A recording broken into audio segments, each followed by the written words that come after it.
a MF3, Escola de Filosofia, nessa série de vídeos sobre conhecimento e desenvolvimento regional e coincidência em juventude. O vídeo de hoje é um pouco mais na esfera da exemplificação. Às vezes passamos mais na ideia de construção de uma reflexão conceitual que trata da problemática da política que não funciona, da elite que não cumpre o seu papel exatamente de cuidar da coisa pública, e aí precisamos inclusive desenvolver a reflexão do que é a coisa pública. Não é nenhuma questão de altruísmo, não é isso ainda, mas eu queria concentrar e pontuar exemplos de políticas públicas direcionadas para a juventude. O jovem, então, chega na vida adulta, digamos na adolescência, ele é um novo indivíduo, um novo ser e um cidadão. E este cidadão, ele precisa se inserir na dinâmica que a gente chamaria de exercício pleno da cidadania. Ele é um elemento, ele é uma pessoa, ele surgiu porque ele nasceu, ele não existia, ele vem crescendo, e às vezes essas políticas públicas já precisam começar, inclusive, na infância, não só na adolescência, mas basicamente a preocupação é exatamente como esse ser que não tinha aqui, agora ele está aqui, como que ele se insere na vida adulta.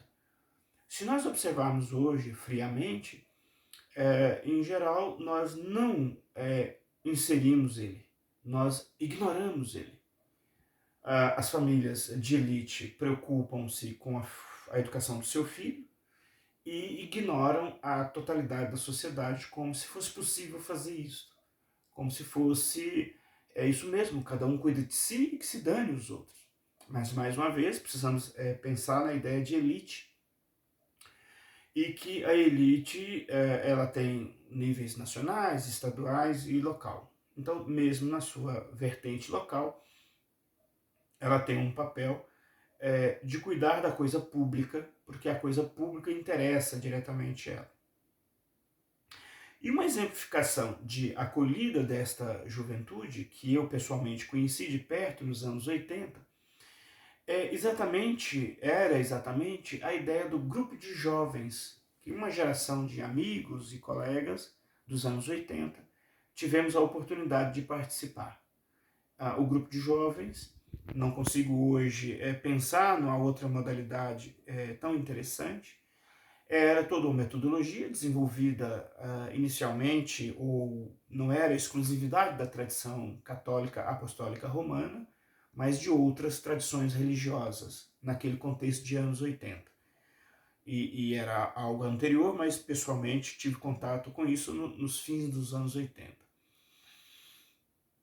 O grupo de jovem consistia, então, em pessoas mais adultas, no meu caso, um casal de amigos que recentemente tive o privilégio de reencontrá-los e, na verdade, reencontrar o filho deles, e a partir do filho deles descobrir quem eram os pais dele. Este casal e toda uma geração de jovens daquele contexto se dispunham, naquele momento, de modo voluntário, a organizar esses encontros de jovens no espaço específico, que na época pertencia à Igreja Católica. E esse espaço e essas atividades aconteciam aos finais de semana, aos domingos, e tinha ali um roteiro de formação, de temas que se discutia, mas que no fundo era exatamente acolher esses novos seres, que eu tinha dito inicialmente, que não existiam, passaram a existir, e criar uma concertação, ou seja, permitir que esses jovens encontrem com outros jovens da mesma geração, porém com a adição de temas, assuntos que são fundamentais para eles, para que eles possam virar adultos, para que eles possam se inserir enquanto novos seres viventes.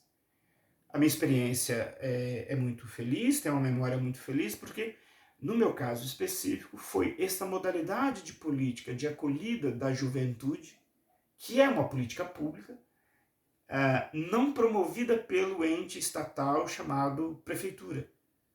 Foi promovido por pessoas que, por motivos às vezes religiosos, mas que tinham naquele contexto uma cultura deste cuidado do público, e que cuidar dessa leva de adolescentes era exatamente a produção de um bem coletivo, que beneficiaria, e eu creio que naquele momento não era este o raciocínio, mas que quando nós observamos percebemos que é isto, aquele empenho daquele casal aquele casal era uma professora e seu esposo, na época administrador de empresa, o empenho deles em se dedicarem voluntariamente em formar esses novos indivíduos para que eles pudessem entrar na vida de adultos. Porque nós não sabemos como é que é ser adultos. Nós chegamos nesta e vamos aprendendo. Se outro adulto não vier fazer isso conosco, em geral não funciona. E este outro adulto que vem de fora, esse impacto do de fora com a gente, tem um papel pedagógico extremamente estratégico. Então, eu pessoalmente sou fruto diretamente dessa política pública que não era estatal. E aí, em outro vídeo, falarei do que é público. E este casal, junto com outros da geração deles, a meu ver, atuando cada um em cantos diferentes, contribuíram para aquela cidade ter uma vida coletiva diferente. Eu sou fruto direto daquilo, mas tem outras experiências no município que também fizeram esse papel de políticas públicas, que 30 anos depois tem a plena certeza de que aquilo que foi feito produziu um benefício público. Ter um indivíduo que hoje, no meu caso, estou empenhado em retornar socialmente, empenhado como professor nos vários fazeres que, enquanto profissional da educação, eu estou envolvido, de certa maneira, um fruto que aquela ação que foi feita naquela época produziu este efeito aqui. E aí, este é um exemplo concreto.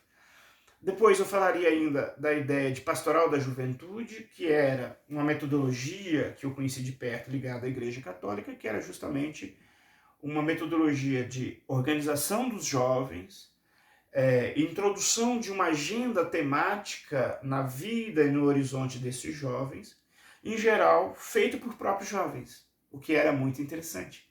Você viu um outro igual a você em termos de idade, que coordenava a reunião do grupo de jovens. Eu creio que essa experiência, pelo menos tive contato com ela de formas variadas dos fins dos anos 80 e os anos 90 por inteiro. De certa maneira, a partir do ano 2000, eu passei a exercer minha profissão de professor em instituições escolares e eu acabei não tendo mais contato direto, não saberia como que hoje anda esse tipo de ação. Mas é um exemplo concreto de como acolher o jovem. E não é um favor, não é qualquer outra coisa. É a coisa mais lógica possível. Porque viver é um negócio que a gente aprende. E se a gente aprende dentro de uma metodologia intencional, se a gente aprende com outros parecidos comigo, e não vivemos simplesmente a reboque. E, infelizmente, a comunicação social no Brasil, conhecida como TV aberta, não contribui nesse sentido. Em outro momento, falaria especificamente de como essa comunicação não contribui. Como que algo que é fundamental para a democracia, que é a comunicação social, no caso brasileiro, ganhou contornos que a gente pode descrever que não contribuiu. Para além de opiniões gerais e de gosto. É possível tratar a comunicação social no Brasil na perspectiva crítica e observarmos que ela não contribui com isso. Uma vez que o Estado passou para a iniciativa privada os principais instrumentos de comunicação social, isto acabou tendo que atender outros princípios, atender outras demandas, e não a demanda mais radical do conceito filosófico, que é a comunicação social e a comunicação em geral, dentro daquilo que a gente chama de Estado moderno. Como se fosse um iPhone novo, 10, iPhone 9, a figura do Estado também ela tem história. E o tal do Estado moderno é um negócio bem recente. Dentro dessa figura chamada Estado moderno, que não deu no pé de goiaba, mas que foi fruto de pessoas que discutiram isso, nós vamos entender que a comunicação social não é uma coisa assim, aleatória. É como se eu olhasse para um corpo, não entendo de medicina, e falar, mas essa veia aqui na perna, eu vou tirar essa veia, ela acho que não serve para nada, não. Aí você descobre que não podia tirar a veia que você morre. O Estado moderno é mais ou menos assim. Você não pode ir pegar uma coisa do Estado moderno e falar assim, vamos tirar isso aqui que o resto funciona. Não. A comunicação social é uma veia fundamental do Estado moderno. E, curiosamente, esta veia fundamental não cumpre aquele papel que eu estava agora dizendo que, nos anos 80, eu acabei experimentando ele no espaço religioso, digamos assim, de cunho da vida privada, que cumpria uma política pública, que era a política de inserir novas pessoas, seres que chegaram na vida, a vida cidadã. Muito bem, muito obrigado. E foi um exemplo. O grupo de jovens, para mim, foi o grande exemplo. Para mim, foi a minha referência. Eu me inseri na vida social adulta pelo grupo de jovens e, de certa maneira, eu fico bem emocionado quando eu relembro dessa experiência. Porque, no meu caso, ela foi fundamental. Muito obrigado, até um próximo vídeo aula.